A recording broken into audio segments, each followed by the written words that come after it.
Break के बाद कमाई का अड्डा में आपका फिर से स्वागत है और अब बिग मार्केट वॉइसेस की कड़ी में चलते हैं और इस क्रम में हमारे साथ सिट्रस एडवाइजर्स के फाउंडर संजय सिन्हा मौजूद हैं। संजय जी, अमूमन ये बात हम किसी भी दिन जब शुरू करते तो शायद इंडस्ट्रीज से, स्टॉक से, सेक्टर से करते, लेकिन आज कोई भी बात अगर रतन टाटा जी से ना शुरू की जाए तो शायद बेईमानी होगा। आपकी कभी मुलाकात हुई थी उनसे या फिर कभी बात हो पाई हो, कोई ऐसा मौका मिला हो जब उनसे बात करने का मौका मिला हो? देखिए, उनसे वन ऑन वन मिलने का मौका तो नहीं मिला मुझे, लेकिन एक छोटी गैदरिंग में उनके साथ कुछ समय गुजारने का मौका मिला मुझे। और एक चीज जो मेरे ख्याल से मैं अकेला नहीं हूँ, सारे लोगों ने भी कहा होगा, उनकी विनम्रता। वो इतने, जब मैं उनसे मिला था उस समय वो चेयरमैन थे, लेकिन वो जब हम लोगों से मिल रहे थे तो लग रहा था जैसे कि वो हमारे बहुत ही करीबी हों। और जिस आत्मीयता से वो मिल रहे थे वो बिल्कुल मैं समझता हूँ कि एक हमारे लिए, मेरे लिए पर्सनली एक मेमोरेबल इवेंट रहा होगा। तो ये तो जरूर उनकी पर्सनैलिटी की महानता थी। और आज जो हम उनके प्रति जो हम अपना सम्मान और उनके प्रति जो अपना स्नेह महसूस करते हैं, वो उनकी व्यावसायिक उपलब्धियों से ज्यादा उनकी पर्सनल क्वालिटीज के लिए हम उनको ज्यादा याद करते हैं। तो आज उनको नमन करना आपने बिल्कुल सही किया वीरेन जी। कार्यक्रम की शुरुआत उनके ही याद के साथ किया। जी, चलिए अब एक काम करते हैं, आते हैं बाज़ार पे लौट के। और इस वक्त के ये बाज़ार का जो पिछले 3-4 दिन का स्ट्रक्चर है संजय जी, आप उसे कैसे रीड कर रहे हैं? और अब दिक्कत ये हो रही है, जब चाइनीज़ मार्केट भी कोलैप्स हो रहे हैं उस वक्त भी हम अपना कॉन्फिडेंस रीगेन नहीं कर पा रहे हैं। और ये एफआईएस की सेलिंग इंटेंस होती गई है, डेरिवेटिव्स में उनकी प्लेसमेंट काफ़ी नेगेटिव है। सडनली ये चेंज आया, ये तब्दीली सडनली क्यों हुई है? और ये नॉर्मलसी जो होती है वो कब तक आएगी? आपका मानना क्या है? क्या अर्निंग सीजन एक बार गुजर जाए तब कोई स्टेबिलिटी आएगी? तो देखिए वीरेन जी, जैसा मेरा मानना है कि शॉर्ट टर्म में बाजार पे इवेंट्स का प्रभाव बहुत ज्यादा पड़ता है। और अपने सामने अगर आप देखें, अगले 1-2 महीनों में 3-4 ऐसे बहुत बड़े इवेंट्स हैं जिनका प्रभाव मार्केट पर बहुत ज्यादा रहेगा। सबसे बड़ी जो इवेंट है वो हमारे ख्याल से मिडिल ईस्ट में जो सिचुएशन क्रिएट हो गया है, अगर वो मान लीजिए कि विकराल रूप ले लेता है तो क्रूड के प्राइसेस पर इसका डायरेक्ट असर पड़ेगा। हम सभी जानते हैं कि हम करीब 255 मिलियन टन क्रूड इंपोर्ट करते हैं। करीब हम 130 से लेके 150 बिलियन डॉलर सालाना खर्च करते हैं क्रूड के इंपोर्ट्स पे। तो अगर क्रूड के दाम बढ़ते हैं तो उसका डायरेक्ट असर हमारे balance of trade, balance of payments और हमारे करेंसी पे पड़ेगा। मेरे ख्याल से अगर एफआईआई की सेलिंग बहुत ज्यादा भारत में हो रही है तो उसका एक कारण ये भी है। 3 इसके अलावा भी इवेंट्स हैं जो महत्वपूर्ण हैं। एक तो यूएस इलेक्शंस का आउटकम, क्योंकि उसके बाद उनकी इकोनॉमिक पॉलिसीज भी निर्धारित होगी। और फेड रेट जो कट हो हुई है, आगे जाके कितनी काटी जाएगी, ये भी एक महत्वपूर्ण फैक्टर रहेगा। तो ये 2 फैक्टर्स हो गए जो यूएस से आ रहे हैं। अगर हम लोकली देखें तो लोकली भी 2 फैक्टर्स हैं जो कि महत्वपूर्ण है और बाजार पर इसका असर होगा। 2 मुख्य स्टेट इलेक्शंस गुजर गए और हमारे अपने प्रदेश महाराष्ट्र के इलेक्शन भी कुछ महीनों में होने वाले हैं। और इस इलेक्शन में लोगों की एक्सपेक्टेशन बहुत ज्यादा रहेगी। और जैसा देखा गया है, हर स्टेट इलेक्शन को सेंट्रल गवर्नमेंट का रेफरेंडम माना जाता है। तो महाराष्ट्र के इलेक्शंस का आउटकम भी बाजार देखेगा। और जो सबसे महत्वपूर्ण बात है वो है दूसरी तिमाही के रिजल्ट्स। पिछला जो 3 महीना गुजरा, मॉनसून के एक्सट्रीम नेचर के कारण इसका प्रभाव कंजम्पशन पर, और नॉट ओनली कंजम्पशन, हाउसिंग से रिलेटेड सेक्टर्स, इन पर पड़ा है।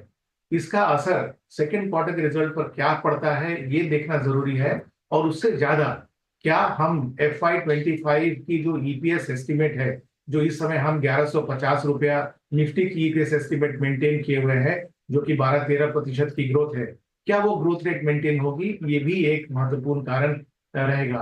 तो मेरे ख्याल से इस तरह के जो कॉम्प्लेक्स सिचुएशन बाजार आज झेल रहा है, इस सिचुएशन में बाजार में बहुत ज्यादा तेजी आने की संभावना तभी होगी जब कुछ ज्यादा लिक्विडिटी का फ्लो बाजार में आए, जो कि आज ऐसा नहीं लग रहा। यहाँ से अगर मार्केट ने अपनी चाल को और सुधारना है, लीडरशिप कहाँ से आएगी संजय जी? एक बार फिर हम देख रहे हैं बैंक्स में एक अच्छा खासा मोमेंटम आता हुआ। इस बीच इनफैक्ट एक अपडेट मैं आपको दे दूं, सितंबर में ग्रॉस एसआईपी इनफ्लो जो है वो जोरदार आया है। वो आंकड़ा अभी आई थिंक 25,000 करोड़ का हमने फ्लैश किया। वो डेटा पॉइंट्स एक बार फिर स्क्रीन पर लेकर आइएगा प्लीज़ डायरेक्टर साहब, क्योंकि वो इम्पॉर्टेंट नंबर्स हैं। हाँ देखिए, सितंबर में ग्रॉस एसआईपी इनफ्लो 24,504 करोड़ का बढ़ा ही है, हल्का सा बढ़ा है, बढ़ा ही है। तो फंड फ्लो लगातार जारी है। अब सवाल यही है कि इस रीसेंट करेक्शन में लोगों ने कहां पर पैसा लगाना शुरू किया। एफआईआईज ने बिकवाली अगर की है, फंड्स आप जैसे दिग्गज निवेशक हाल फिलहाल में क्या खरीद कर बैठे हैं? तो अगर आप हर्षिता जी फ्लोज को देखें तो पिछले 3 महीने में डोमेस्टिक इंस्टीट्यूशन इन्वेस्टर्स का सेकेंडरी मार्केट में 1 लाख करोड़ से ज्यादा की खरीदारी हुई। और पिछले 3 महीनों में 2 महीने ऐसे गए जहां पर एफआईआई की नंबर एक्चुअली पॉजिटिव थी। सितंबर का महीना और अगस्त का महीना में एफआईआई का नंबर्स अगर आप देखें तो वो पॉजिटिव था। उसके बावजूद भी अगर आप एफआईआई के नंबर्स और डीआईआई के नंबर को जोड़ लें तो बहुत ज्यादा तेजी आपको भारतीय बाजार में इतनी नहीं दिखी जितना कि उस अमाउंट ऑफ इनफ्लो से होना चाहिए था। यानी कि बाजार को कोई फैक्टर है जो भी रोक रहा है। और अभी जब अक्टूबर के महीने में एफआईआई की फ्लोज बहुत स्ट्रांगली नेगेटिव हो गई है, ग्लोबल सिचुएशन नेगेटिव हो गया है, तो इस बैकग्राउंड में मुझे लगता है जो आपने डोमेस्टिक फ्लोज के नंबर दिखाए, एसआईपी के फ्लोज और हमारे ख्याल से जो नेट इक्विटी का फ्लोज इन अक्टूबर के महीने में सितंबर के महीने में रहा है, वो करीब 34,000 या 35,000 करोड़ का है। तो ये नंबर ही है जो बाजार को स्टेबिलिटी प्रदान करेगा इस वॉलेटाइल एनवायरनमेंट में। और आज मेरा तो मानना ये है कि जब तक डोमेस्टिक इन्वेस्टर इक्विटी के तरफ अपनी पीठ नहीं करता, तब तक इस बाजार को जो मेन लाइन इंडिसेस है उनमें 6-7% से ज्यादा करेक्शन दिखाना बहुत मुश्किल है। लेकिन अगर एक बायस रखना हो किसी पर्टिकुलर सेक्टर पर जो अब तक चला नहीं है और यहाँ से अब चलने की क्षमता रखता है, वो क्या रहेगा? तो हर्षिता जी, मुझे लगता है कि चूंकि माहौल थोड़ा सा केयरफुल हो गया है, तो शॉर्ट टर्म में लोग हो सकता है वैल्यू बेस्ड इन्वेस्टिंग को चेज ज्यादा करें कंपेयर टू ग्रोथ। और इसमें ये भी संभव है कि डिफेंसिव सेक्टर्स ज्यादा अच्छा करें, और वैसा दिखता भी है। पिछले कुछ महीनों में अगर आप देखें तो फार्मा और एफएमसीजी एंड आईटी, ये 3 सेक्टर ने काफी अच्छा प्रदर्शन दिया। और जो पहले के स्टार्स हैं जैसे कि डिफेंस, रियल एस्टेट, उनका प्रदर्शन पिछले 3 महीनों में काफी खराब रहा। मेरे ख्याल से देखिए, बाजार में हो सकता है कि मनी मूव करना शुरू करे from the cyclical sectors to the defensive sectors, लेकिन मेरे ख्याल से भारत की स्टोरी अगर है तो वो ग्रोथ की स्टोरी है। और ग्रोथ की स्टॉक्स कभी भी आपको सस्ते नहीं मिलते हैं, मायूसी के माहौल में ही मिलते हैं। तो मेरे ख्याल से इस वीकनेस में मैन्युफैक्चरिंग बेस्ड इन जो सेक्टर्स हैं उनके स्टॉक्स को अक्यूमुलेट करना चाहिए, ना कि हर्ड मेंटालिटी की तरह वैल्यू को चेज करते हुए या डिफेंसिव को चेज करते हुए बहुत बड़ी मात्रा में पैसा एफएमसीजी या फार्मा में लगाना चाहिए। अच्छा संजय जी, एक और चीज़, मतलब जो बीते 1-1.25 महीने जिस चीज़ के नाम रहे वो था वर्ल्ड वाइड आपकी रेट कट की प्रोसेस शुरू हो गई, प्रक्रिया शुरू हो गई। कल आरबीआई ने अपना स्टांस को परिवर्तन करके न्यूट्रल किया। दैट मीन्स अगले 3-4-6 महीने में कुछ पॉलिसीज़ में आपके पास एक रेट कट होगा, और अगर इन्फ्लेशन ठीक ठाक ट्रेजेक्टरी में रही तो आपका रेट सेंसिटिव्स को पिक करने का ऑर्डर क्या रहेगा? अब उसमें बैंक्स हों, अब बैंक्स को आप कई धड़ों में बांट सकते हैं, प्राइवेट, सरकारी, mid cap, large cap, then NBFCs, auto या फिर रियल एस्टेट। रेट सेंसिटिव्स का पिकिंग ऑर्डर क्या होना चाहिए इस वक्त, जो कि अच्छी यहाँ से एक मीनिंगफुल रिटर्न जनरेट कर सके? तो देखिए, मैं रेट सेंसिटिव में सबसे पहले एनबीएफसी को अक्यूमुलेट करना शुरू करूंगा, क्योंकि मुझे लगता है कि वहां पर रेट कट के माहौल में अपॉर्चुनिटी उनको ज्यादा मिलेगा। अगर मैं सिर्फ रेट कट पर ही फोकस ना हूं तो सेकंड जो सब सेक्टर मेरे लिए अट्रैक्टिव रहेगा वो रहेगा पब्लिक सेक्टर बैंक्स। क्योंकि पब्लिक सेक्टर बैंक्स की जो ट्रेजरी बुक है वो नॉर्मली जरूरत से ज्यादा होती है, और जब भी रेट कट होता है तो उनकी ट्रेजरी बुक के कारण उनको कैपिटल गेन्स रिकॉर्ड करने का अपने नंबर्स में अवसर मिलता है। तो वो रहा ये दो। और ओवरऑल रेट कट जो है वो मेरे ख्याल से जो क्रेडिट ग्रोथ है उसको इजाफा उसमें बढ़ोतरी प्रदान करेगा। तो थर्ड ऑर्डर में रहेगा मेरे लिए प्राइवेट सेक्टर बैंक। इनके अलावा there are some other rate sensitive जो कि मेरे ख्याल से बेनिफिशियरी होंगे रेट कट के माहौल में। उनमें कुछ हाई टिकट कंजम्पशन सेक्टर्स, जैसा कि उनमें से एक सेक्टर का नाम आपने लिया, रियल एस्टेट भी बेनिफिशियरी होगा। मेरे ख्याल से ऑटो भी एक बेनिफिशियरी होगा रेट कट के माहौल का, अगर क्रूड के प्राइसेस बहुत ज्यादा ऊपर ना चले जाएं तो। संजय जी, चाहे वो NSDL का IPO अप्रूवल या फिर NSE का IPO, ये पूरा इस नॉन लैंडिंग स्पेस को आपके फाइनेंशियल्स में काफ़ी वाइब्रेंट बना के रखा है इसने। हाँ, एक बात दूसरी है, अब जो डिस्काउंट ब्रोकर्स थे वो थोड़ा दिक्कत में, और उनको सब्सटेंशियली अपने आई थिंक प्राइस हाइक लेना पड़ेगा। इस पूरे स्पेस को आप कैसे रीड कर रहे हैं, कैसे अपने आई थिंक इन्वेस्टमेंट साइकिल में अभी भी इनको इंक्लूड कर सकते हैं? अभी भी क्या चीज़ करने लायक है इस स्पेस में, नॉन लैंडिंग स्पेस में?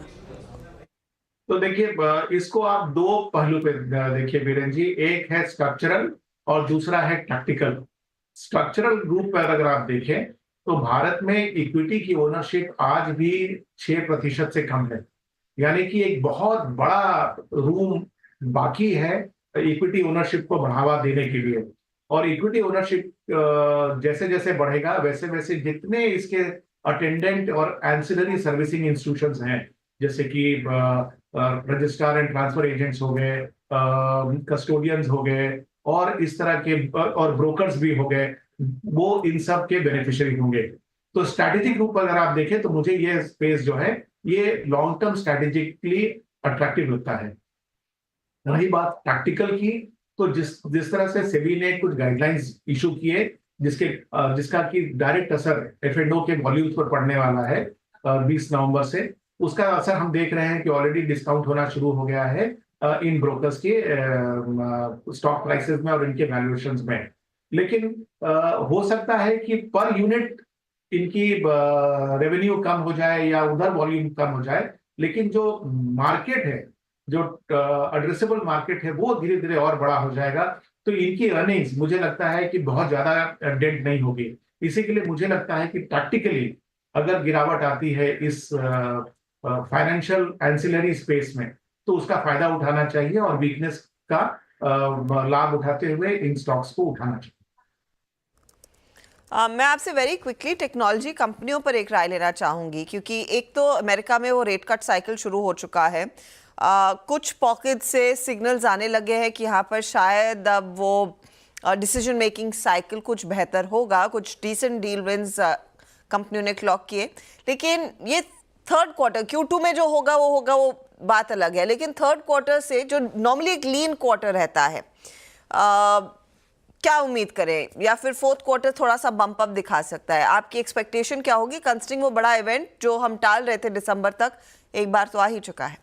बिल्कुल। तो देखिए, मेरे ख्याल से जो इस तिमाही में जो सबसे ऑप्टिमिस्टिक सेक्टर रहेगा वो मेरे ख्याल से IT रहेगा, क्योंकि जो स्टेटमेंट्स आएंगे IT कंपनी से मेरे ख्याल से बहुत ही ऑप्टिमिस्टिक स्टेटमेंट्स आने चाहिए, बोथ इन टर्म्स ऑफ उनकी visibility of deal wins and उनकी overall outlook on the margins. क्योंकि जो बड़ा प्रेशर उनके मार्जिन पर वेज हाइक का पड़ा था वो अब उतनी तेजी से और आगे नहीं आने वाला। और डील विंस जिस तरह से इस क्वार्टर में अनाउंस किया जाएगा और जिस तरह की विजिबिलिटी अनाउंस की जाएगी, उससे मुझे लगता है कि आउटलुक जो है इस सेक्टर का और ज्यादा इंप्रूव हो जाएगा। साथ ही साथ ओवरऑल यूएस का एनवायरनमेंट इलेक्शन खत्म हो जाने के बाद मेरे ख्याल से ये जो अभी असमंजस की स्थिति है कि शायद रिसेशन हो या ना हो, उस पर भी हमारे ख्याल से क्लैरिटी आ जाएगी। और ओवरऑल लगता है कि IT सेक्टर खास करके यूएस फोकस्ड IT कंपनीज के लिए ज्यादा अच्छा रहेगा। शुक्रिया आप हमारे लिए समय निकाल कर अपनी राय देने के लिए। अपॉर्चुनिटी। Thank you. चलिए अब बात करते हैं